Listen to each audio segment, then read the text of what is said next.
A world where assassins rule from the shadows. A king everyone believed was dead, is back. Betrayed by his own organization. Saved by a friend who gave his life. Now he returns, not for power, but for revenge. But what happens when the world's deadliest assassin is forced to live as a live-in son-in-law? And the most dangerous part? They have no idea just how deadly the man they're about to call family really is. The story begins from the Cell region, which is in Africa. Here, at night time, vultures are flying and a full moon has come out. This place looks like an underworld. It is the most rampant region for global terrorism, and termed the forbidden zone of death by governments around the world. Then we are shown a base which is completely made of iron, and at the entrance there are 2 terrorists who are guarding the entrance. But suddenly, behind one terrorist, like a shadow, a killer appears and he places his dagger on that terrorist's neck, and in the next moment, he blows off his head. He cuts off his neck completely, and at the same time another killer slits the throat of the second terrorist, and finishes him. This all happens within just 1 second.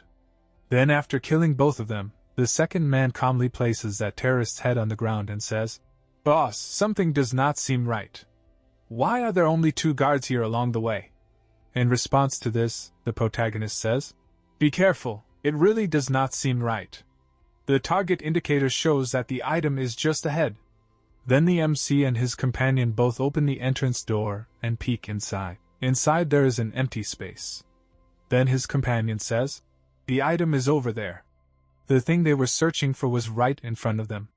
Then they move forward very silently and carefully and try to open the box, and they succeed in it. Both of them carefully look inside to see what is inside. But suddenly the MC realizes that there is a trap set here, and he gets shocked because inside the box there is a time bomb, which has only 20 seconds left before it explodes. Then he tells his partner, "Red Wolf, we have to run quickly." But Red Wolf says, "Boss, you go first." And as soon as the MC moves out from the entrance, Red Wolf stays there. Seeing this, the MC says, "What are you doing? Hurry up. We have to get out of here quickly." But Red Wolf says, "Boss, you should hurry. You must leave here first, otherwise neither of us will be able to get out." The MC shouts and calls Red Wolf's name, telling him to stop. But now it is already too late. Red Wolf has understood that only one of them can survive, so he stays back to close the entrance and shouts, "Boss, you go!" Then the timer reaches 0, and at the same time the entrance closes, and then a huge explosion happens. Because of this explosion, the entire base gets completely destroyed. With this, a news spreads across the dark web that Wolf King, who is the leader of the Wolf organization, failed his mission in a small African country and detonated explosives, dying with his body shattered to pieces. Along with this, people on the dark web start chatting among themselves. They are completely shocked, saying how the Wolf King, who was revered as a king of assassins in the assassin world, actually died. Another comment says, "The Wolf King is an S-rank assassin, the globally recognized pinnacle of combat power. What kind of mission did he even go on?" And one user comments, "What a pity. The Wolf organization will probably be thrown into chaos now." On the dark web, the news has spread that the Wolf King is dead. But in reality, the Wolf King is still alive. He comes out from the ruins and says, "I am the Wolf King, revered by the assassin world as the unmatched king of assassins. Yet I encountered an accident during this operation. My teammate Red Wolf sacrificed his life to save me, allowing only me to survive. After this battle, I was heavily injured. However, during the repair and reconstruction of my meridians, I broke through my limit, connected all my meridians, and actually reached the legendary martial arts realm, the transformation realm. Even so, the current me only wants to live the life of an ordinary person, no longer arrogant. I have cancelled my long dormant life in the mortal world, like a 1,000-year-old turtle hiding my identity. However, there is still one thing that remains like a thorn in my heart, something I cannot let go of. I must complete it." Then the scene shifts to the station exit. After coming out of the station, the MC takes a deep breath. He feels a sense of freedom. There is a smile on his face, and he looks up toward the sky. Then after that, he goes to a taxi driver and tells him an address, saying number 33 Huatian Yunnan. The taxi driver understands and says, Alright, getting. After this, the driver starts driving the car fast and says to the MC, Young man, judging from your accent, you are not from around here. Coming to willing to visit relatives? He also says, Yeah, you can say that. The driver further says, Trying to climb ties with the Fong family is not that easy, you know. In response, the MC says, Oh. After some time, they arrive. There are many cars around, and the taxi stops directly near the gate, where 2 bodyguards are guarding the entrance. Then the MC is trying to take out money, but the driver says, No rush, I will wait for you here. You can pay for the round trip together. In response, the MC says, What do you mean? Then the driver says that you will find out soon. Then the MC gets out of the taxi and starts walking toward that big gate, and while going he says, Looks like the Fong family has a joyous occasion today. The driver is still sitting in the taxi and says, Today is a big day for the Fong family. Dressed so shabby, you are obviously here to climb the social ladder with the Fongs. If you can even get through the Fong family gates, I will streak naked around Hongsen. He whispers. The MC stands in front of the Fong residence, and seeing this place he says that this is indeed the place. Then he starts thinking, I need to fulfill my father's dying wish as quickly as possible and then go investigate the incident from back then. That means the MC has come to fulfill his father's last wish. But then the guards stop him right at the gate and ask, Do you have an invitation? In response he says, What kind of invitation? One bodyguard rudely says, You are not here for the banquet, then what is your business? So the MC puts his hand into his pocket and says, I am here to see Fong warming, Uncle Fong. Then he shows a photo in which there is a picture of his father and his uncle and says, The man in the photo is my father. As soon as the bodyguards see the photo, they get a little confused and say, There is definitely a resemblance. Then the protagonist takes out another proof, a small box, and says, Once Uncle Fong sees the medal of my father, he will naturally understand my identity. As soon as the bodyguard hears this, his tone changes, and he respectfully takes that medal. That medal is kept inside that small box, and he says, Please wait a moment. We will inform the master immediately. The MC also says, Alright, okay. Then inside the Fong family, a banquet is going on.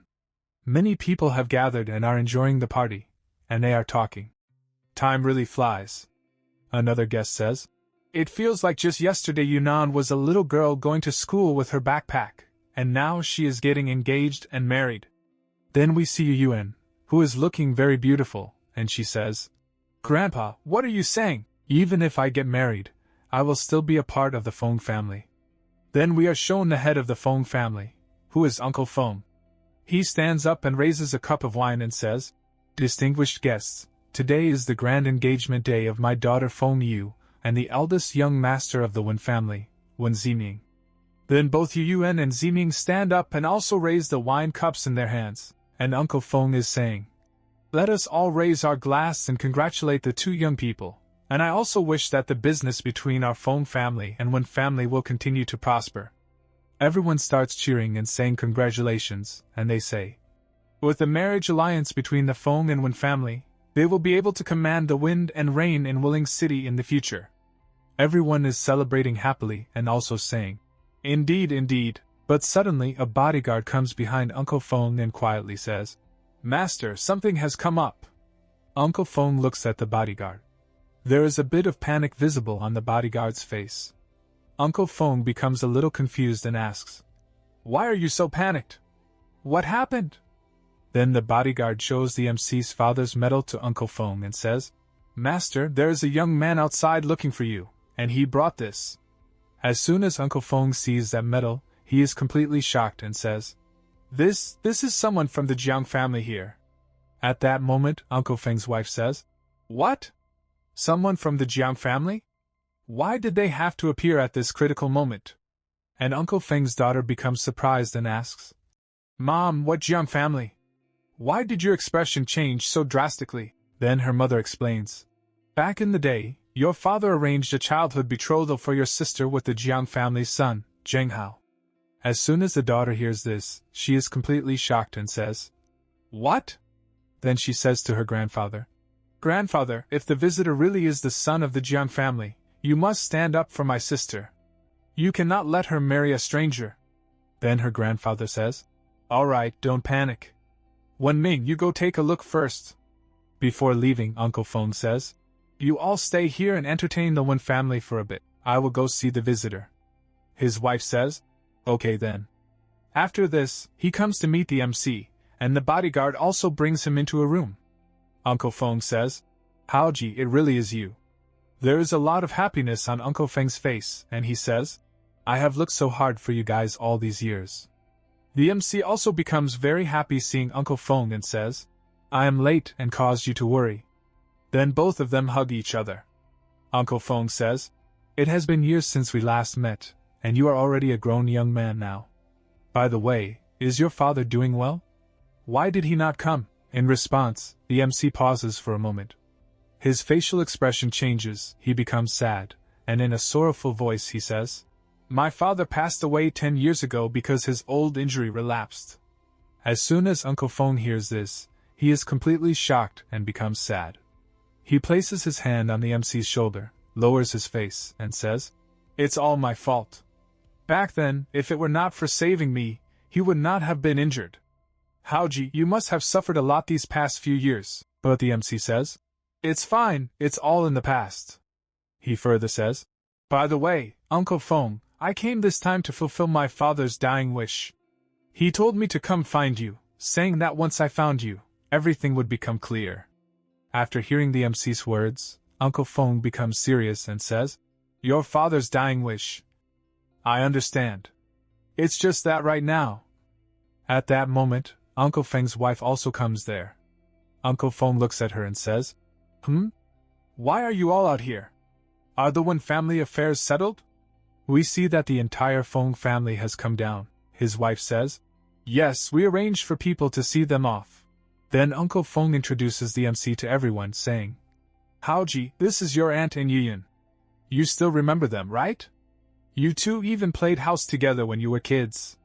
As soon as the MC sees Yuyan, he becomes happy and says, Sister Yuyan, it's been years since we last met. You have changed so much, I almost could not recognize you. Yuyan smiles and says, Hello, my childhood memories are a bit blurry too. But her sister is in a completely different mood. She is angry and says in an irritated tone, Showing up after more than 10 years and suddenly appearing today of all days, let me ask you, what did you come here for today? Hearing her words, the MC becomes slightly alert. And just then, another person comes, who is her brother. He says, Is there even a need to ask? It's obviously for my sister, trying to climb the social ladder of our Feng family. Let me tell you, keep dreaming. My sister is already engaged to the young master of the Wen family. At that moment, Uncle Feng suddenly shouts, Poming, shut your mouth. Then Yuyan tries to understand what is going on. She becomes a little anxious and says, Right, Dad, what is going on? At the same time, the MC also says, Uncle Feng, what exactly is going on? I came this time for my father's dying wish. After this, Uncle Feng becomes a little serious. First, he lowers his voice and says, Haoji. Then he looks at him and explains, Back then, your father and I arranged a childhood betrothal for you and Yu Yen. That is your father's dying wish. As soon as both the male and female hear this, they are completely shocked and say, What? A childhood betrothal? The MC looks at his uncle in confusion, and his uncle further explains, That's right, this is the agreement I made with your father in the past. Consider it a promise. Now the MC understands everything. He starts thinking, So my dad's dying wish was the childhood betrothal. Once you enter the martial world, it is as deep as the sea. Getting married now will only harm myself and others. Then he says, Uncle, if this is my dad's dying wish, then I wish to cancel this marriage. But the girl's brother does not stay quiet. He shouts, You rushed over here today just because you found out that my sister and the young master of the Wen family are getting engaged, didn't you?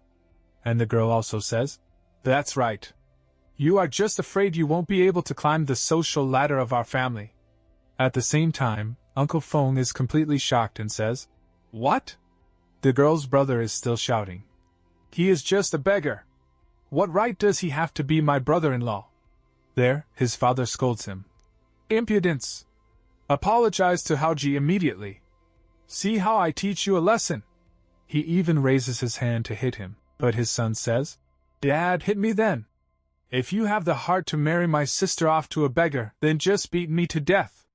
But before the slap can land, his sister steps in front to protect him and says while crying, Dad, do you really intend to cancel my engagement with the Wen family and make me marry Jiang Haoji? Her father says, That's right. Your marriage to Haoji was settled 20 years ago. It cannot be changed. His daughter cries even more and says, To disregard your daughter's happiness for your own selfish promise, you don't deserve to be a father. Then she runs away crying, and her siblings also follow behind her, saying, Sister, where are you going? Then Uncle Feng places his hand on the MC's shoulder and says, Haoji, you stay here for now. Take a good shower and get some rest. The MC says, Uncle Feng, I still think. But Uncle Feng interrupts him and says, Listen to me, I will figure everything out. Then at night, in the Feng family house, the MC is in his room and is cultivating. He says, At this time every day, I practice the inner breathing mental technique. It allows me to absorb the chi of heaven and earth, cleanse my meridians, strengthen my internal organs, and sharpen my 5 senses. Right now, I am about to step into the transformation realm. Then a voice comes from another room, which the MC hears because his hearing ability is many times sharper than an ordinary human. His uncle and grandfather are talking in another room, and the MC is listening. His uncle is saying to his father, Yes, Haoji's father died because of me. If he had not been severely injured saving me in the past, his family would not have declined, and there would not be the prosperous Feng family today. Dad, if I break my promise and cancel the engagement, can I still be considered human? His father replies, By doing this, you are fulfilling your original promise, but you are making Yuyun suffer. Uncle Feng says, Yuyun is my daughter. She will surely understand her father's difficulties in the future, his father says. Right now, everyone in Wuling City knows about the marriage alliance between our Feng and Wen families. Canceling the engagement now will definitely trigger the Wen family's fury. Feng says, I will find a way to deal with it. His father says, I can agree to this marriage, but on 3 conditions. Uncle Feng asks, What kind of conditions? His father replies, First, a 3-month period to observe his character. Second, you cannot help him from the sidelines. Third, he must become a live-in son-in-law of our Feng family. Hearing this, Uncle Feng is a little shocked and says, A live-in son-in-law? Will Haoji agree to that? His father says, Our Feng family holds a prominent status in Wuling City. How could we marry off our eldest daughter to a poor boy with absolutely no background? Then Uncle Feng agrees and says, Fine, since that's the case, I will go talk to Haoji. Meanwhile, in the other room, the MC continues cultivating while listening to everything. He understands everything and thinks, Uncle Feng has put a lot of thought into this for my sake. I cannot make things difficult for him anymore. After this, his uncle comes near his room, knocks on the door, and asks, Haoji, have you thought it through? The MC stands up and wears his shirt. On his chest, there is a tattoo, which is the mark of the Wolf King. He says, Not yet, Uncle Feng. Please come in. Then both of them start talking face to face. Uncle Feng says, Haoji, about your marriage with Yiyun. The MC says, Uncle Feng, I would not make things difficult for you. I will agree to whatever you say. Hearing this, Uncle Feng becomes happy and says, Really, Haoji, can you marry into the Feng family as a live-in son-in-law? The MC says, Yes. I agree. Hearing this, Uncle Feng becomes a little emotional and says, My boy. Uncle Feng is sorry to you. But the MC smiles and says, Uncle Feng, you are being too serious. Uncle Feng says, Alright, get some good rest. I will go make the arrangements. Then his uncle starts leaving the room, and while looking at his uncle's departing shadow, the MC thinks, In order not to make things difficult for Uncle Feng, I can only agree to it for now. As for the 3 months, later I will leave home. I will have long left this city by then. After this, the scene shifts to another place, the Wen family.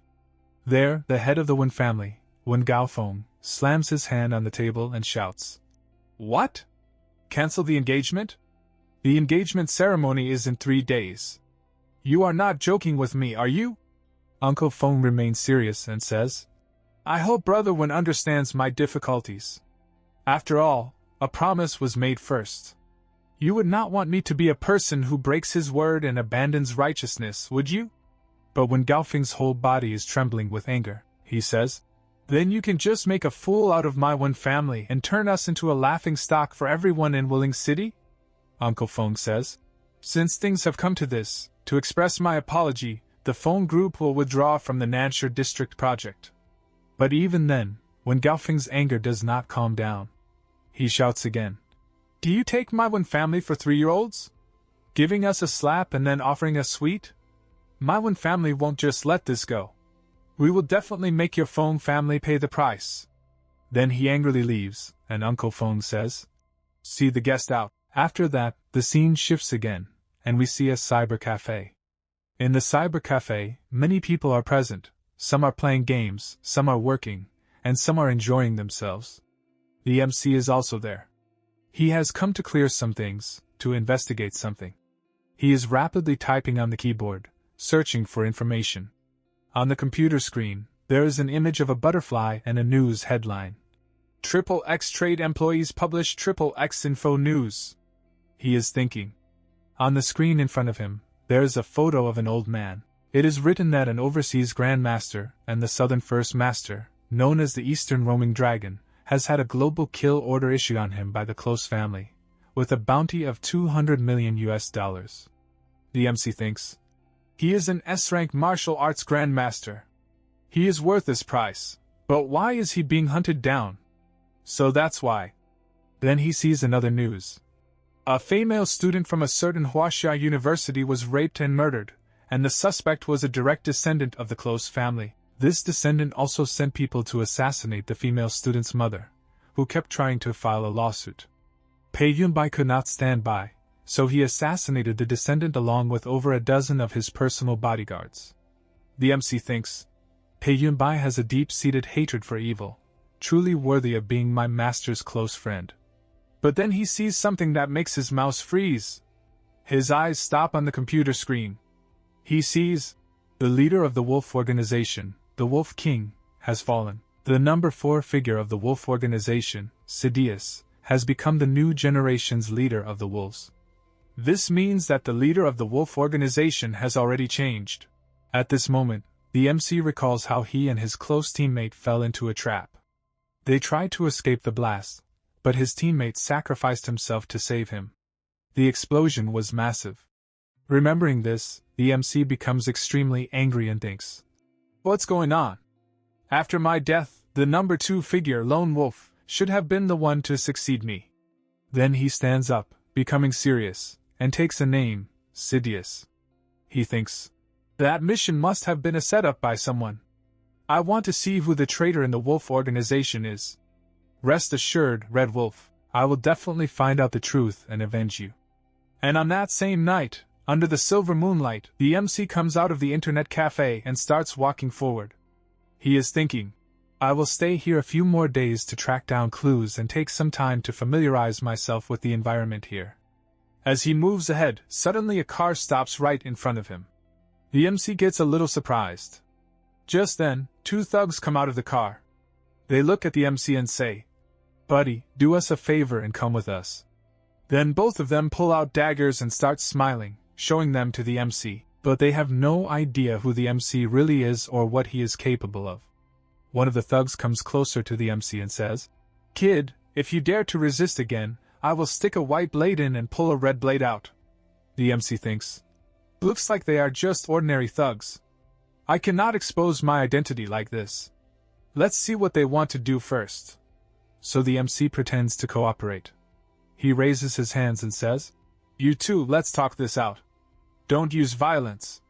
The other thug says, Quietly get in the car. As the car door opens and the MC looks inside, he sees that there is already another hostage sitting inside. She is a girl. Her mouth is taped shut, and she is crying. She has also been kidnapped. Then all of them get into the car, and one thug takes out a rope to tie the MC. But before that, the MC says, Guys, if you are robbing me, I only have $300 in my pockets. I can give it all to you. But the thug says, "Shut up. Don't try any tricks. We are not grabbing you for your $300. Hearing this, a faint smile appears on the MC's face. He looks at them and says, "If not for money, then why are you grabbing me?" The other thug replies, "Don't ask so many questions. You will find out when we get there. After it's done, we will even give you a large sum of money." Hearing this, the MC becomes slightly surprised, but he continues to cooperate with them. The thugs make him sit inside the van and take him somewhere else. But they have no idea what is about to happen to them, or to the person behind all of this. The next scene shifts to another place. This place is actually the same girl's house, the girl who was kidnapped earlier. Inside the house, several elders are sitting together. Her grandfather, father, and uncle are all gathered there with tense expressions on their faces. Then the grandfather suddenly asks, "Have you found anything yet? Did you figure out who kidnapped her?"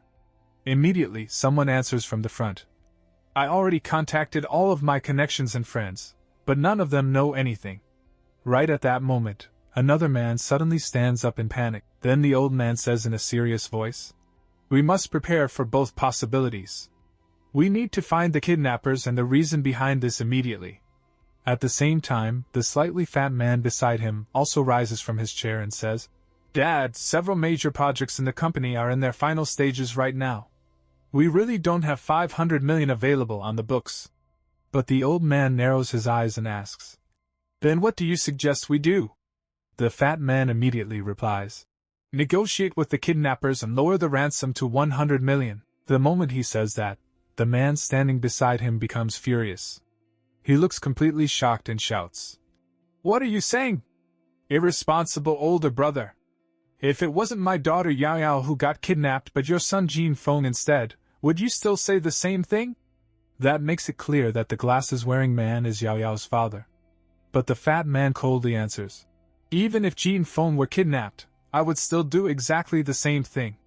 Hearing those words, Yahello's father becomes extremely angry. However, before the argument can continue, the grandfather suddenly slams his hand onto the table and roars, "That's enough! Stop arguing!" Then he says firmly, "No matter what method we use, find a way to gather the 500 million. Money is just money. But if she's gone, then she's truly gone." After that, the scene shifts toward the kidnappers' hideout. Their vehicle drives through the giant gate of an abandoned factory-like area. The place is completely isolated and eerie. Then the kidnappers drag both the kidnapped MC and the girl out of the car. The MC quietly observes the surroundings. He remains silent the entire time, cooperating calmly without resisting. Right after that, the cloth covering Yahello's mouth gets removed. The moment the tape comes off, the poor girl immediately screams in fear, "Help! I'm being kidnapped!" But honestly, the girl is foolishly panicking. They brought her to a completely deserted place. Nobody can hear her here, and nobody is coming to save her. Then one of the kidnappers licks his lips in a disgusting way and says, "If you keep screaming, I'll strip you naked right now." He deliberately threatens her in a horrifying tone, basically implying that he will violate her before killing her. Hearing that, the girl becomes even more terrified and hurriedly says, "Don't come near me. If you dare try anything, I'll bite my tongue off and kill myself." The poor girl is already trembling with fear, yet the kidnapper continues scaring her even more. "We love it when they don't move. Then we can do whatever we want with them." The guy is a complete pervert. But at that moment, another one of his companions walks over and says, "Stop talking nonsense and focus on business." Then the kidnapper grins and says, "All right, boss. My video shooting skills are top-notch." After that, they bring out a camera. The frightened girl immediately asks, "What are you planning to film?" Then she nervously says, You want to film a murder video to terrorize the Jean family into giving you the ransom?" The boss smirks and replies, "You're quite smart, little girl." Hearing that, the girl angrily curses at them. "You animals! You're all unbelievably cruel!" Soon after, one of the kidnappers walks toward the MC while holding a dagger. Then the MC calmly asks him, "Didn't you say you would give me a large amount of money after this was done? Why are you going back on your word?" The kidnapper laughs mockingly and replies, "Don't worry. Once you're dead, We'll definitely burn a massive amount of hell money for you." Then he burst into laughter again. Right after that, the MC gets tied tightly to a giant iron pillar. The filming officially begins. The girl is already terrified out of her mind. She hurriedly tells the MC, "Hurry and beg for mercy. Otherwise they'll kill you." But instead of feeling threatened, the kidnapper becomes even happier and says, "You're actually not afraid. I respect you as a real man. I can help pass on your last words, but it won't be free. You'll have to give me all your money." Even at a time like this, the bastard is still obsessed with money. Just how poor and greedy is this guy? Then the MC coldly says, "I did not want to resort to killing. Why must you court death?" The kidnapper immediately bursts out laughing. Is this guy really a complete idiot? Bargaining shamelessly at death's door? None of them realize who the MC truly is. Then the MC calmly says, "I agree." The kidnapper looks confused and asks, "What do you agree to?" The MC replies, "The last words fee, except you will be the one paying me." The kidnapper laughs while patting the MC's shoulder and says, "He's so stupid. I don't even have the heart to kill him anymore."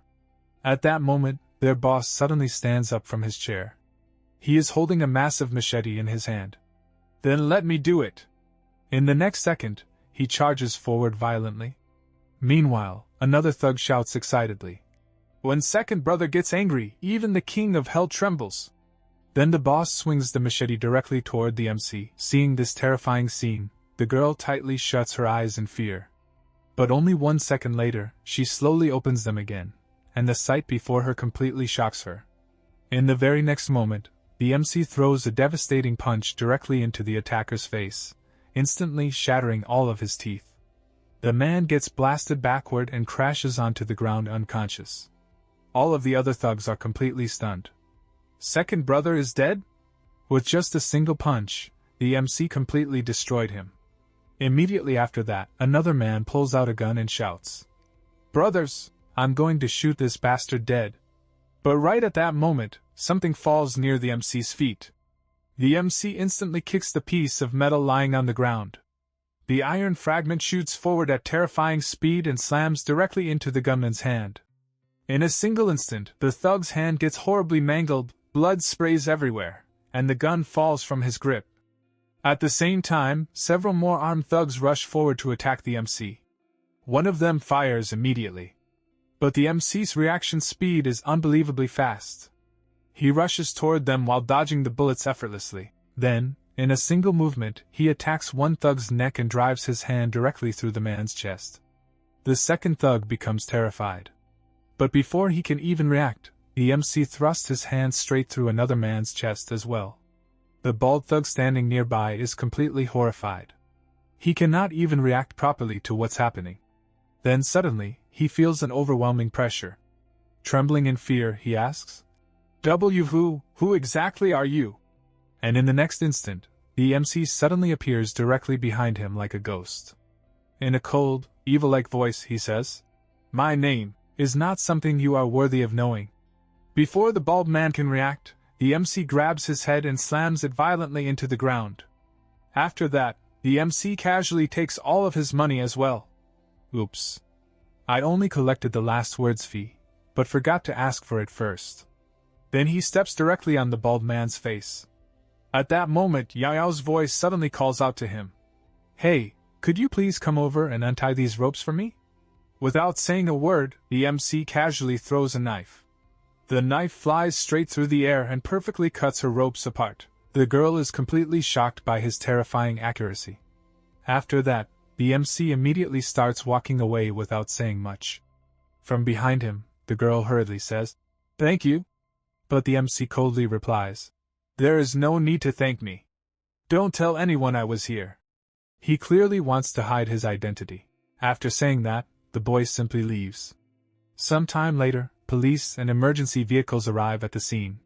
Yao has already been rescued and is now sitting beside an ambulance, wrapped in a blanket. Soon, her grandfather and father arrive as well. The moment her grandfather sees her safe, he becomes emotional.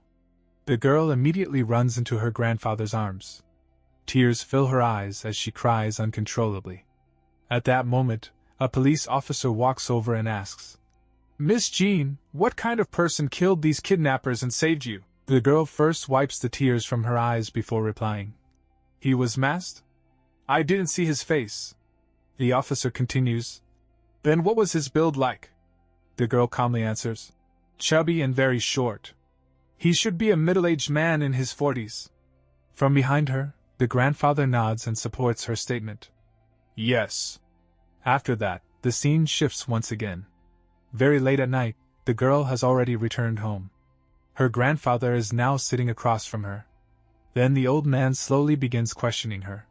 Yao, I watched you grow up. I understand your temperament and personality better than anyone. You lied to the police today, didn't you?" The girl lowers her head slightly and says, "I actually saw my savior's face, but he saved me. I cannot repay kindness with betrayal and enmity." The grandfather nods slowly and says, "It is naturally a good thing that you kept your promise and understand how to repay kindness." Then his expression becomes serious. "But Grandpa also needs to remind you, our Jean family is a prestigious family. It's still unclear whether that savior rescued you out of pure confidence, or if he has some alternative motive." The girl quietly responds, "Grandpa, I understand." The old man then says gently, "You've had a difficult day today. Go back to your room and rest early." After that, the girl returns to her room. She closes the door behind her and leans against it silently. Then she falls deep into thought. Did he really have some alternative motive in saving me? Meanwhile, after Yao leaves, another man walks over toward the old man and says, "Elder Jean." The old man immediately orders, "Starting tomorrow, you will personally be responsible for protecting Yao's safety. There cannot be a single mistake again." The man respectfully nods. "Rest assured, Elder Jean. Do you have any other orders?" The old man's face turns serious again as he says, "Secretly investigate who exactly killed those kidnappers and saved Yao today." Meanwhile, on the other side, the MC is rapidly running through the streets at incredible speed. He is using his movement technique and lightness skill called Scheming Shadow Step. His body moves like a shadow in the night, and within a short amount of time, he arrives near his future father-in-law's house. Then he opens the gate and walks inside. The moment he enters, his future in-laws are already sitting there waiting for him. Suddenly, the young man there immediately shouts angrily, "Grandpa! Does Jianhao really take our Feng family seriously? He just entered our doors yesterday, and today he dares to come back this late." The MC calmly replies, "Do the Feng family rules specifically stipulate a return time at night?" Hearing that, his future brother-in-law becomes even angrier. But before he can continue, Uncle Feng suddenly says, "Insolent. Even though Haozi hasn't married your sister yet, you should still call him brother-in-law. How can you be so rude?" But the future brother-in-law angrily yells back, "A poor boy with no education and no background, what qualifications does he have to become my brother-in-law? Compared to Brother Jiaming, he's like a firefly trying to outshine the bright moon." Then he continues arrogantly, "You probably don't even know this, do you? Brother Jiaming's godfather is the leading authority of Wuling City's underworld, Lord Lei. Right now our Feng family has made the Wan family a complete joke throughout Wuling City. Do you think Lord Lei won't help his own godson get revenge?" Uncle Feng's expression turns serious as he says, "The underworld rumors are almost certainly true." After saying that, his son snorts coldly and storms away from the room. At the same time, Feng also glances coldly at the MC before leaving as well. Only Uncle Feng stays behind. Then he walks over, pats the MC's shoulder, and says gently, "Haozi, don't take it to heart. Even if what Haoming said is true, Uncle Feng will still do his best to ensure that you are not harmed in the slightest."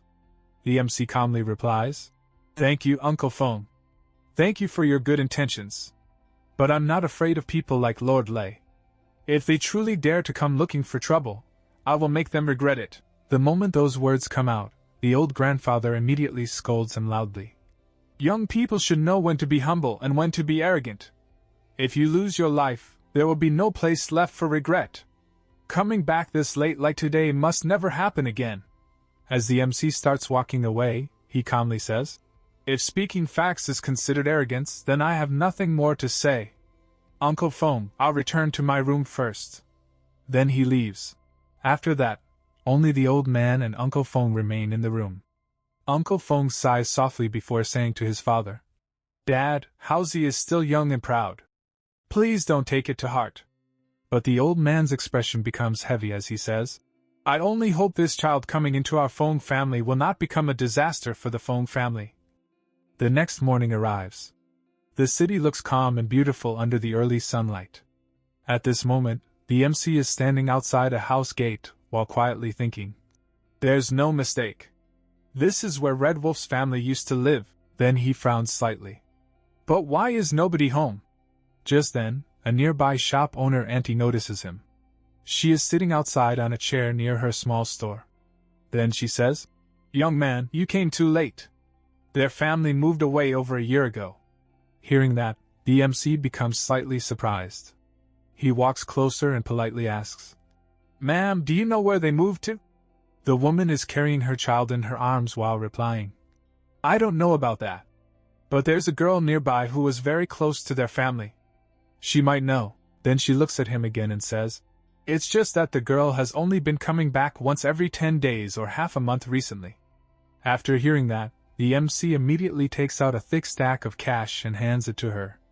In that case, ma'am, when that girl comes back, please give me a call. The moment she sees the money, the woman happily grabs it and smiles brightly. All right. No problem at all. Money truly can change people's attitudes instantly. After that, the MC quietly stands there for a moment and falls into deep thought. Why would Red Wolf's family suddenly move away so mysteriously? Then he slowly starts walking away while thinking. Could it be related to the attack on Red Wolf and me? Soon, the scene shifts toward a luxurious hotel building. Inside one of the rooms, Jiaming is currently with another woman after spending the night together. At that moment, knocking sounds suddenly come from the door. Jiaming wakes up irritably and curses. Who's the blind idiot disturbing good people while we're having sweet dreams this early in the morning? Then he walks over and opens the room door. Standing outside is one of his men, Qingzi. Jiaming immediately asks, Is there any news regarding the matter I told you to investigate? The man quickly reports, That kid's name is Jiang Hao, a high school dropout. His father was Feng Wenming's former comrade in arms. After his father died from illness and injuries, his mother abandoned him, and the kid disappeared without a trace. Then he continues, Rumors say he smuggled himself overseas to work illegally. Since he suddenly appeared now, he must have found out about your engagement with Miss Feng. The moment Jiaming hears that, his face twists with rage. He clenches his fists tightly and grits his teeth while saying, That low-life trash is worse than a toad. He's a cockroach, a piece of shit. Then Qingzi asks coldly, Young Master Wan, how about I quietly finish him off? But Jiaming waves his hand and says, Let's try peaceful measures before resorting to force. I want to go see Yunyun first. Soon after that, Jiaming arrives to meet Yunyun. The two of them sit together quietly while drinking tea. However, the girl looks slightly sad. Then she softly asks, Brother Jiaming, what's the matter? Why did you ask me out today? Jiaming stares directly at her before asking, Yunner, are you really going to listen to your father's arrangement and marry that poor stranger? The girl lowers her head slightly before replying, Jiang Hao's father died early while trying to save my father. This is what our Feng family owes the Jiang family. Before she can continue, Jiaming suddenly stands up and says emotionally, Yunner, let's elope. Once everything is done, we can come back later. But Yunner immediately lowers her head even more and softly says, No, that would make my dad look unrighteous. My father values promises more than anything. Doing that would basically kill him. Jiaming clenches his teeth tightly. Then what about me? If the Wan family's engagement gets broken off by the Feng family, wouldn't I become the biggest joke in all of Wuling City? Tell me, who will compensate me for that? The girl's eyes slowly become red as she says, Brother Jiaming, I apologize to you on behalf of my dad. Then tears begin falling from her eyes as she turns around and starts leaving. Our relationship ends here. You should accept reality too. Jiaming remains standing there while grinding his teeth in anger. But then he suddenly picks up his phone, dials a number, and coldly says, "Qingzi, execute Plan B." But what exactly is Plan B? Nobody knows yet. After that, the scene shifts once again. Late at night, the MC suddenly receives a call from the same shop owner lady. Excitedly, she says, "Young man! Come quickly! That girl is back!" The moment the MC hears that, he immediately replies, "Thank you, ma'am. I'll be right there."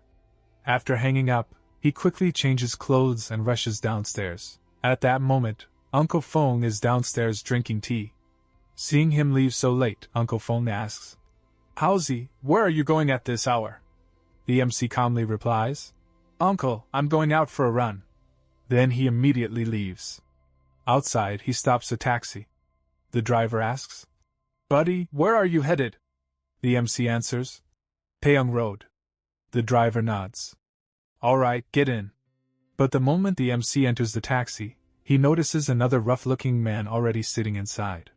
Then the taxi driver awkwardly explains, "Sorry, buddy, the taxi industry is in a slump right now, so I'll be picking up another passenger along the way." Soon, the taxi starts moving. However, after some time, it feels like the driver is taking a completely different route. The MC's eyes narrow slightly as he asks coldly, "Where exactly are you guys heading?" MC had already started feeling that something was wrong. Then the taxi driver casually said, "Taking this brother home, he lives in quite a remote area." It was obvious he was making excuses. Meanwhile, the man sitting inside the taxi clearly looked like a thug. The MC narrowed his eyes and calmly said, "This is the complete opposite direction of Shaoyang Road. Won't you lose money driving this far out of your way?" His gaze turned cold. "Who exactly are you?" The thug sitting beside him suddenly patted his shoulder and grinned. "To tell you the truth, our boss wants to see you," the taxi driver also added. "Don't rush. We'll be there soon." The MC silently accepted it and said nothing. A while later, the taxi finally stopped in front of a massive villa. The MC stepped out. The taxi driver pointed toward the entrance. "The boss said you have to go in alone." He smirked. "Don't worry. As long as you're obedient, our boss won't even lay a hand on you." The MC calmly walked forward. Soon, he arrived at the door. A man standing outside immediately opened it for him. The MC stepped inside and thought, "I'd like to see who exactly wants to meet me." As he walked further in, he noticed two people sitting comfortably on a sofa. One of them was Xiaming. The MC frowned. "Who are you?" "I don't know you." Xiaming sat there lazily and smiled. "You don't know us." His smile slowly widened. "But we know you." He raised his wine glass. "You're the future live-in son-in-law of the Feng family." The MC's eyes narrowed. "I know who you are now." His tone turned cold. "So speak. Why exactly did you bring me here?" Xiaming slowly stood up and walked toward him. A wine glass rested casually in his hand. "How are you worthy?" He sneered. "A poor loser like you can't even get close to Uncle Feng, let alone get a wife." His face darkened with humiliation. "Losing to trash like you is the greatest humiliation of my life." The MC calmly asked, "So what exactly did you bring me here for?" Xiaming's face immediately turned cold. "Leave a finger behind." His voice became threatening. "Leave the Feng family. And crawl back to wherever you came from." At that moment, his bald thug also stepped forward and stood in front of the MC. The MC remained completely confident. "And what if I don't agree?" Xiaming burst into loud laughter. "So you want to do this the hard way?" He turned toward the thug. "Qingzi, teach him how to behave." The bald thug cracked both of his fists together. Crack! Crack! But just then, bang! Someone suddenly kicked the door open. "Brat! Get in there!" The MC turned in surprise. A man walked into the room while dragging another person behind him. That man stood firmly and coldly warned, "Move aside, otherwise I won't hold back." The MC looked carefully at him before suddenly recognizing him. "Aren't you Uncle Feng's driver and bodyguard?" "Xiaoshu?" Xiaoshu immediately nodded. "The master was worried you might be in danger, so he told me to secretly follow you." But before he could say anything more, one of Xiaming's bodyguards suddenly charged at him. Boom! A heavy punch flew straight towards Xiaoshu. Xiaoshu quickly raised both elbows to block. Bang! Even so, he was forced to slide backward. His face changed. What immense strength! But before he could react, boom! The thug suddenly kicked him hard in the stomach and sent him crashing to the floor. The MC glanced back at Xiaoshu and thought, to think Uncle Feng actually sent someone to help me, then his gaze shifted again. But with only this little skill? The two thugs stared at him with murderous expressions. If you know what's good for you. One of them pointed outside. Follow us to the courtyard. The MC calmly followed them. Soon, they arrived in the courtyard. There, two men were digging a large pit, clearly meant to bury someone. The taxi driver held a shovel and sneered. Boy, there's a road to heaven, but you refuse to take it. There's no door to hell, yet you barged right in. The bald thug coldly asked. So, are you jumping in yourself? Or should we help you? The MC helplessly held his forehead.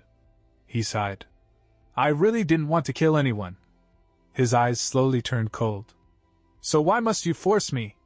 The taxi driver instantly exploded with rage. You're already standing at death's door and still pretending? He raised the shovel and charged straight at the MC. Take this. But in the next instant, a flash. A sharp movement. Everything happened in a split second. The MC calmly crossed past him. One hand lightly flicked away blood. Behind him, the taxi driver froze completely. His eyes widened. He couldn't breathe. Then, thud. His body dropped directly into the grave he had dug for the MC. Karma always comes back. Seeing his brother dead, the other thug instantly panicked. You little bastard! How dare you hurt my brother? I'll kill you! Roaring in rage, he charged toward the MC. But the MC killed him just as easily. One clean strike. Another body fell directly into the same grave. The very pit they had dug for him became their own burial ground. The remaining two thugs who had been watching suddenly froze. The bald thug swallowed nervously. I didn't expect you to have a few tricks up your sleeve. His voice trembled. But this is the end of the line for you. He turned toward the dagger-wielding thug. Bleed this kid out. Let him slowly wait for death. The dagger thug rushed forward. Go to hell, kid! He slashed directly toward the MC. But the MC stood completely still. Then, clang! He grabbed the blade with his bare hand. The thug froze. Before he could react, the MC grabbed his face with the other hand. Boom! With terrifying force, he slammed him into the ground. The entire courtyard shook. Dust exploded everywhere. The MC calmly wiped a little sweat from his forehead. The thug had been smashed so hard that half his body was buried underground. A huge crater had formed beneath him. The bald thug stared in complete disbelief. His legs gave out. He collapsed near the pit. Then suddenly, as if realizing something, he rushed forward and dropped to his knees. Bang! Bang! Bang! He repeatedly slammed his forehead to the ground. Boss! It's all a misunderstanding. Everything was instigated by young Master One. That son of a bitch, Xiaming. We can talk this out. The MC gave him a cold, emotionless stare. Then there's no need for me to do it. He pointed toward the pit. Go down there yourself. The bald thug instantly nodded in terror. Why yes. Yes. In panic, he grabbed a huge stone and repeatedly smashed it against his own bald head. Bang! Bang! Bang! Soon, he collapsed unconscious. Without another word, the MC silently turned around and walked away from the chaotic scene behind him. After wandering around for a while, the MC quietly returned to the same place. He had already buried all the dead bodies inside the pit and covered them with dirt. Now, sitting calmly on a chair placed above the buried corpses, he looked completely relaxed. Meanwhile, Xiaoshu lay unconscious on the ground nearby. After some time, Xiaoshu slowly regained consciousness. He sat up, still dizzy. The MC casually looked toward him and said, Xiaoshu, you drove here, right? Then he calmly added, Take me to Shaoyang Road. Xia Shu immediately nodded. Oh, okay. As he stood up, he nervously looked around. Then confusion appeared on his face. What about those guys? The MC answered calmly. They left. Xia Shu blinked in confusion but did not ask anything else. Soon, he drove the MC to his destination. After arriving, the MC calmly ordered, You can go ahead. His tone turned serious. Don't follow me. Xia Shu hesitated for a moment, but eventually nodded. Then the MC walked toward the same old woman he had met earlier. The moment she saw him, she immediately recognized him. Young man! She quickly stood up and looked at him strangely. Why are you only arriving now? That girl has already been back for quite a while. The MC nodded politely. Got it. Thank you, ma'am. After that, he walked toward the girl's house and knocked on the door. Knock. Knock. Soon the door opened. A young girl stepped outside. Who are you looking for? The MC looked at her carefully. You must be Sun Xian, right? The girl froze. A strange look immediately appeared on her face. You have the wrong person. She shook her head. I don't know any Sun Xian. The MC calmly continued.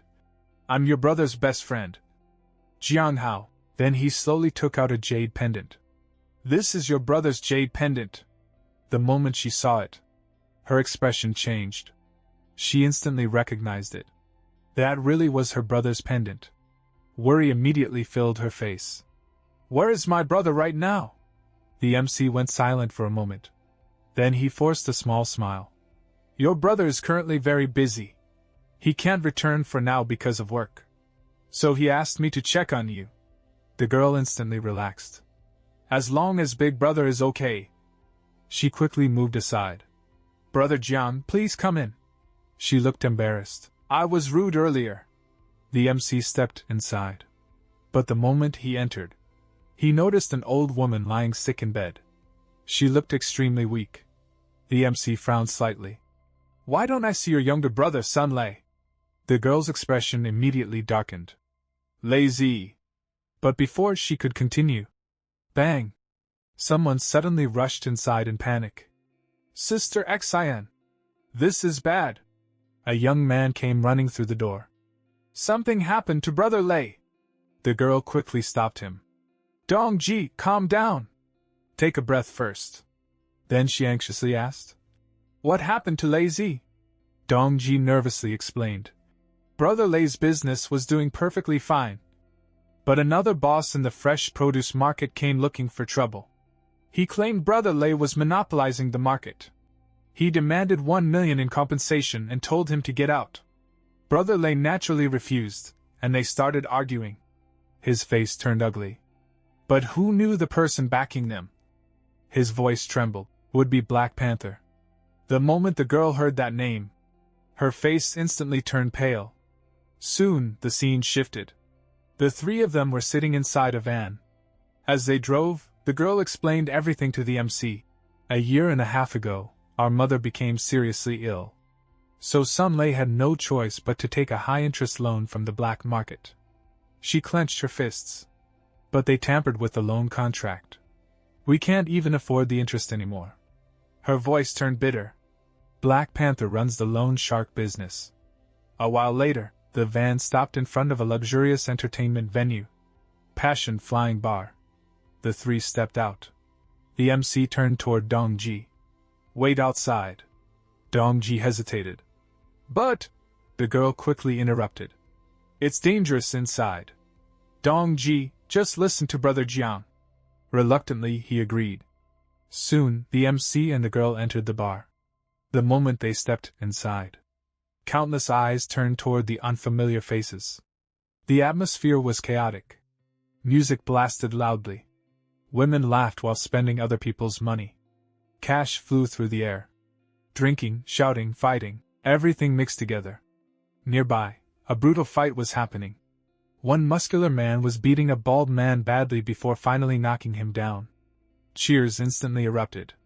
Meanwhile, inside a private area, loud laughter echoed. There, a bald man sat comfortably on a sofa while puffing on a cigar. Across from him sat a well-dressed man in a suit calmly drinking wine. The bald man grinned arrogantly. "Old Zheng, I heard the karate master you hired from Japan at a huge price is pretty strong, right?" The suited man smiled. "He really is." Just then, one of the bald man's lackeys rushed over. "Brother Bao! Sun Lei's sister is here." The bald man waved lazily. "Let her in." Soon, the thug brought both the girl and the MC over. "Brother Bao, I brought them." The girl immediately bowed respectfully. "Brother Bao." The bald man leaned back arrogantly. "Cut the crap." His expression darkened. "Pay the money, or say goodbye to Sun Lei's tendons." The MC calmly stepped forward. "Brother Bao, we're here to resolve the debt issue. There's no need for violence." But instantly, one of the thugs stepped forward aggressively. "Kid, are you tired of living? How dare you address Brother Bao like that?" Before he could act, Brother Bao suddenly stood up. "Wait." He slowly walked toward the MC, cigar still in his mouth. Then he looked him up and down. "Fine. Tell me, how exactly do you plan to resolve this?" His tone became threatening. "If I'm not satisfied, you'll die miserably." The MC remained calm. "Loan sharking is illegal. Lazy never borrowed that much money. I'll give you 50,000. And we write off the debt." He paused. "As for illegally kidnapping him, if you apologize to Sun Lei later, we won't pursue the matter further." The moment Brother Bao heard this, he burst into loud laughter. "Ha ha! You've got guts!" His face darkened. "I, Black Panther, have been in the underworld for over a decade. No one has ever dared insult me like this." The MC calmly replied. "If I win, the debt is completely written off, right?" Brother Bao laughed again. "You're arrogant." He pointed toward the arena. "If you actually win, not only will the debt disappear, I'll kneel and call you Grandpa." Soon, the entire group headed toward the underground boxing arena. The girl looked nervous. She had no idea how strong the MC really was. Meanwhile, Brother Bao grinned proudly. He also had no idea what kind of nightmare was about to hit him. Soon, the MC stepped into the fighting arena. His opponent immediately mocked him. "Come here, little brat." The referee stepped forward. "Begin." The opponent moved first. Boom! A heavy punch flew straight toward the MC. The girl instantly panicked and shut her eyes. But, the next moment, the MC suddenly appeared in midair. Bang! The opponent smashed violently into the corner wall instead. He clutched his head in pain. Blood slowly trickled down. Meanwhile, the MC stood on the opposite side, smiling calmly, almost teasing him. The man's eyes instantly turned red with rage. Roaring furiously, he charged at the MC once again. Yet the MC remained completely calm. Because of the kick MC landed in the fighting arena, the second fighter staggered backward while clutching his head. However, his anger did not calm down. Instead, it grew even stronger because blood was streaming from his head. Enraged, he charged at MC once again. But this time, MC effortlessly stopped his punch with just one hand. Then he drove a powerful punch straight into the fighter's stomach. Immediately after that, he landed a vicious uppercut on his chin, followed by a crushing kick to the side of his elbow. In the next moment, MC unleashed a relentless storm of kicks, battering the fighter without giving him any chance to recover. Finally, with one devastating finishing blow, he sent the man flying through the air, throwing him completely out of the ring. The gang leader, who was watching from the side, was utterly shocked when he saw his own fighter defeated so decisively. MC then stood directly in front of him and calmly said, "Someone who hasn't even entered the blood and chi realm is already considered an expert." The bald gang boss was completely stunned. He muttered in disbelief. "How is this even possible?" Meanwhile, the young woman watching the fight was overjoyed. After witnessing MC's fighting style, she was completely amazed. On the other side, the man wearing the suit smiled quietly, realizing that MC was far from an ordinary person. MC stepped out of the ring and walked straight toward the bald boss. Looking him in the eyes, he said, "It's time to fulfill your promise. Kneel down and call me Grandpa. But how could the boss surrender so easily? He immediately pulled out a gun and pointed it at MC. With a hateful expression, he declared that he didn't like MC at all and completely despised him. Behind MC, the young woman became worried for his safety, but MC remained perfectly calm. He casually pulled out a small blade and said, "I really don't want to kill anyone, but you're forcing my hand." The bald boss paid no attention to his warning and instantly pulled the trigger. The bullet shot straight toward MC at incredible speed. But in the very next moment, MC's expression sharpened.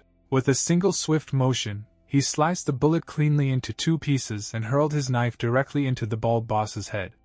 The blade buried itself in his skull, ending his life on the spot. Everyone around was thrown into complete panic because a murder had just taken place. When the boss's subordinates realized that their leader was dead, they became even more terrified. They immediately dropped to their knees before MC and desperately begged him to spare their lives.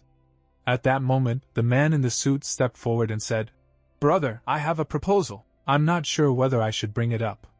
MC replied, "Go ahead." The suited man then explained, "Wasn't your friend kidnapped by Black Panther? You can have these people help secure that person's release. There are security cameras all over this bar, so the fact that you killed Black Panther definitely cannot be hidden. But I can help you take care of the aftermath." MC looked at him and asked, "Why should I trust you?"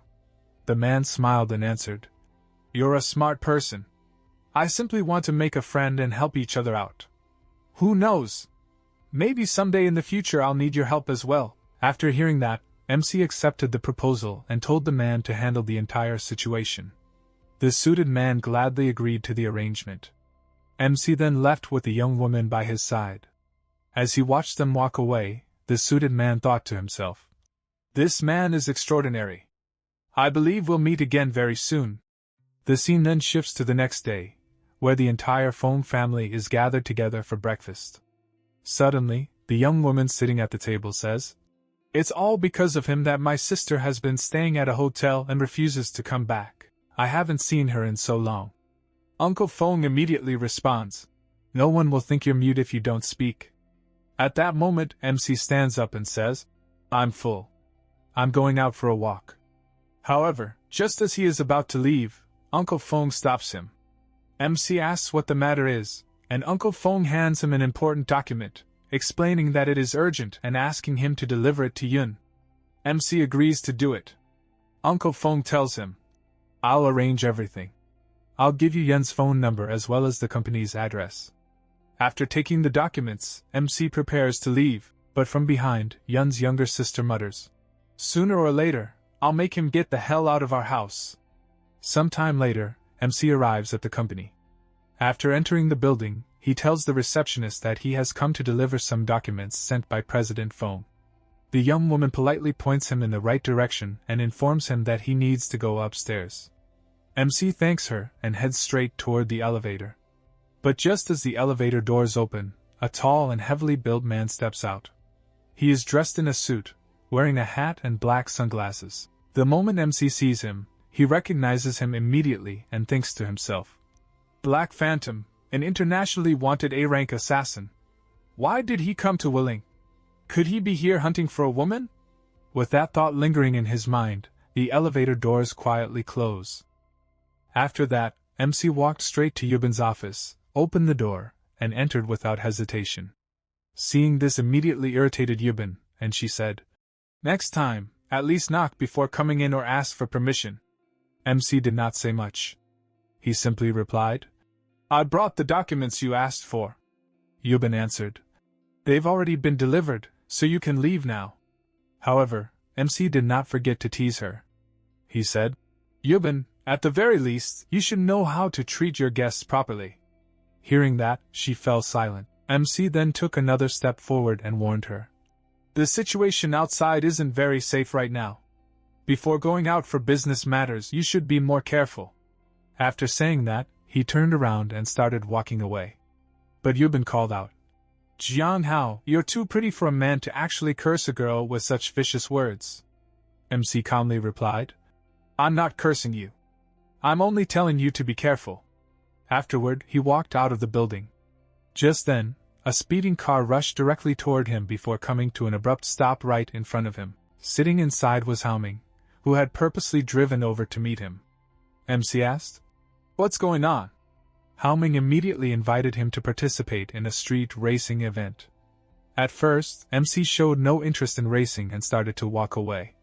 But then Haoming suddenly offered him 1 million as the prize. The moment MC heard about the money, he stopped in his tracks. At the moment, he was short on cash and needed funds to handle several matters, so he became interested for the sake of the reward. He even negotiated, saying, "500,000? Haoming nodded without hesitation and replied, "Definitely." MC simply answered, "Deal." Haoming laughed, and the two of them got into the car before speeding away together. After some time, they arrived at a desert-like mountain cliff area where the race was going to take place. Several of Haoming's friends were already waiting there. When they noticed MC, they immediately asked who he was. Haoming introduced him by saying, "His name is Jiang Hao." The moment they heard his name, everyone burst into laughter and started making fun of him. One person sneered, "So he's the one who stole the future wife of the young master of the Wen family." Another added, "I was wondering who it was. Turns out he's the future son-in-law of the Feng family."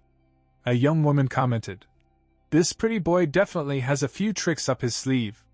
Then the man standing in front laughed and said, "We've all heard about it. It's a good thing his father died. If he hadn't, old Feng probably wouldn't have had the heart to marry his daughter to him." The moment MC heard someone speaking disrespectfully about his father, anger instantly filled his eyes. He walked straight up to the man and coldly asked, "Boy, what did you just say?" The man arrogantly replied, "It's my mouth. I'll say whatever the hell I want." MC simply answered, "Very well." The man scoffed and said, "Quit nagging and let's get started already." At that moment, Haoming approached MC and whispered, "That loud mouth is Lei Sahu, the ultimate son of the Lei family. He's not someone to be underestimated." MC calmly responded, "Perfect." Soon after, the three racers got ready for the competition. Sahu arrogantly declared, "You guys sure have some nerve specifically asking to race against me. I'll let you witness the consequences of offending me." MC then asked Haoming, "Who's the second guy?" Haoming explained, "His name is Jin Shinsui from the Jin family. You can consider him an expert racer." Moments later, the countdown began, and the race officially started. Sahu's car immediately took the lead. Jin Shinsui followed in second place, while MC's car remained in last. MC then told Haoming, "Don't chase that guy. Sahu has modified his engine for extreme speed. It's too dangerous." Meanwhile, the two drivers ahead looked into their mirrors, saw MC's car lagging behind, and laughed. Haoming frowned and muttered, "Why is this guy slowing down? He must be trying to mess with me on the track." MC calmly replied, "If we keep driving like this, I reckon we'll finish dead last. That lunatic up front only wants to play by himself. Forget about getting a good placement. It'll be hard for you to even get down this mountain safely." Haoming shot back, "Don't just talk. If you're so good, then you drive." The instant he said that, MC shoved Haoming toward the back seat, slid into the driver's seat himself, and ordered, "Get in the back. I'll drive." Haoming stared at him in disbelief and exclaimed, "Are you out of your mind? Are you trying to get us killed?" MC ignored him completely, and took full control of the wheel. He immediately accelerated at incredible speed.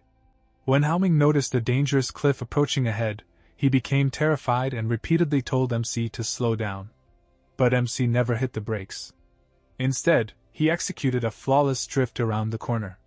Haoming was left completely speechless because MC had already overtaken the racer in second place. Amazed by the performance, he praised him, saying, "I originally thought you were just some country bumpkin, big brother, but you actually know how to drive.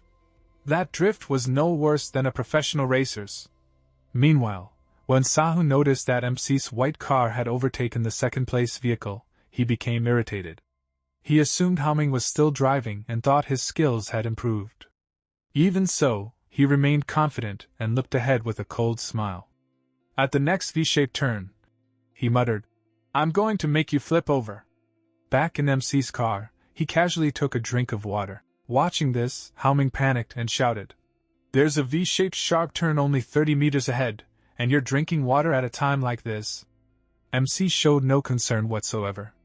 He calmly replied, "Don't panic. The real show is only just beginning." Soon, the V-shaped turn came into view, but MC handled the car with astonishing ease. Seeing this, Sahu muttered, "There isn't enough space. That car won't be able to overtake now." At that exact moment, MC accelerated, pulling his car perfectly alongside the other two vehicles.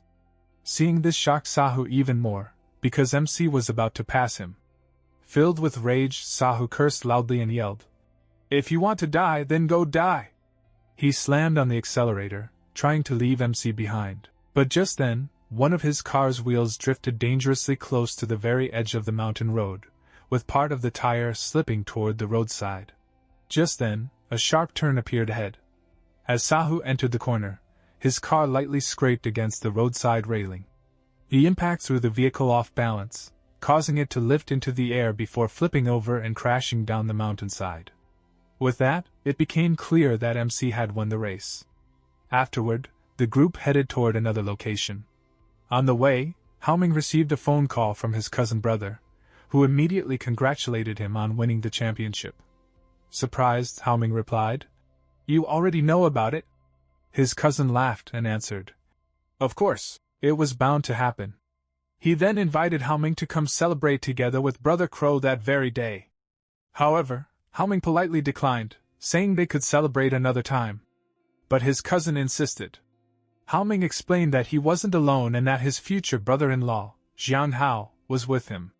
The moment his cousin heard MC's name, he became even more enthusiastic and said that Jiang Hao was a rather mysterious person, so they had been looking forward to meeting him.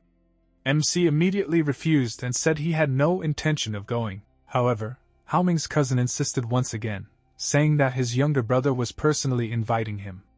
Haoming also tried to persuade MC, and in the end, despite not wanting to go, MC reluctantly agreed. The scene then shifted to a hospital. Sahu was lying in a hospital bed with a broken leg and severe injuries all over his body. His parents had also arrived. His mother anxiously asked, "How did this happen to you?" Sahu grimaced in pain and replied, "It hurts so much." At that moment, his father exploded in anger. "How dare that brat injure my son like this? His arms and legs are practically broken." Sahu then sat up and revealed that, during the crash, he had seen the person driving the other car. It was Jiang Hao. Hearing that, his father's expression darkened. So that live-in son-in-law of the Feng family has become this bold? He swore that he would take revenge the very next day. Meanwhile, Sahu secretly smiled to himself. "My father is truly furious. Jiang Hao is as good as dead now."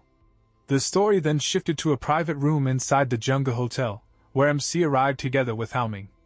A man warmly welcomed him inside. Haoming introduced MC to his cousin brother as his future brother-in-law, and his cousin politely greeted him and offered him a seat. Everyone seemed pleased to see MC at first. However, there were still plenty of people who mocked him, calling him an ordinary nobody while gossiping about his engagement and various rumors surrounding him. MC quietly endured all of their taunts without saying a word. Haoming then whispered, "These people are all influential figures in the city. If you maintain a good relationship with them, they'll look after you here. You should make a toast with everyone." But MC calmly replied that he did not enjoy drinking alcohol. Just then, one of the men filled a glass to the brim and pushed it toward MC. He arrogantly declared, "Damn it! You can't refuse this drink in front of me. I'm Crow. If you refuse, it means you're looking down on me." Haoming immediately stood up to smooth things over. "Brother Crow, isn't this a bit too much? That glass is practically full of strong liquor. How about I share a little with my brother instead?" But Crow waved him off and coldly replied, "This has nothing to do with you. Brother Crow gets angry whenever someone disrespects him." Deep down, however, Crow had another motive. He wanted revenge on MC because the broken relationship between the Feng family and the Wang family had damaged his future business interests, and he intended to teach MC a painful lesson. MC calmly asked, "And what happens if I drink this glass?" Crow answered, If you drink one glass, it means you're giving me face. It means you're showing me respect. He then added while pushing the drink forward. If you drink one glass, I'll drink one too. If you drink 10 glasses, I'll drink 10 glasses as well. The moment those words left his mouth, MC ignored the glass entirely. Instead, he picked up the entire bottle and emptied it in a single gulp. After finishing it, he held up the empty bottle toward Crow and calmly said, "Your turn." Everyone in the room was stunned. The amount MC had just consumed was equivalent to nearly 3 gin of liquor, an amount that even Brother Crow himself would struggle to drink. Crow's expression immediately darkened with anger. "You're trying to screw with me." Without backing down, he also grabbed an entire bottle and attempted to chug it in one go. However, he couldn't finish it. His condition quickly deteriorated, and one of his subordinates hurriedly asked whether he was all right. At that moment, Haoming's cousin only made matters worse. He looked at MC and remarked, "Brother Hao, you really hid your true abilities well. Having such an incredible tolerance for alcohol and keeping it secret. Were you pretending to be an easy target while making fools out of us? Even though you're my future cousin-in-law, I stand with reason, not family. I'm on Brother Crow's side." Hearing those words only fueled Crow's anger further. He cursed at MC and shouted, "How dare you play me? I'll kill you right here today." MC looked at him without fear and calmly replied, "You brought this upon yourself." The instant Crow heard those words, he grabbed the bottle in his hand and hurled it straight at MC. MC casually watched it fly toward him and effortlessly dodged it.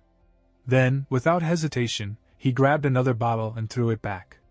The bottle struck Brother Crow directly on the head, splitting it open and drawing blood. Everyone present immediately panicked. They shouted, "Brother Crow isn't just anybody. How could you attack him? Do you have a death wish? He's Master Zheng's sworn brother." Now completely enraged, Brother Crow ordered his men, "Call everyone immediately. Tell them to bring weapons with them." His subordinates instantly obeyed.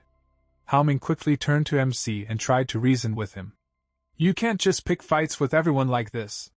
Do you even know who these people are? There are at least 100 underlings working under them, and yet you're still sitting here calmly eating and drinking." MC looked at him plainly and replied, "I came here to eat. My stomach isn't full yet, so why should I stop eating?" Hearing that answer, Haoming sighed and said, "Whatever happens next will be on your own head." Just then, the hotel room door burst open. A large group of armed men rushed inside carrying various weapons. As soon as they entered, they called out for Brother Crow before turning their eyes directly toward the table where MC was calmly sitting. Haoming was terrified because the man who had just arrived was Machang-chin, a famous underground king and willing with a prominent scar across his face.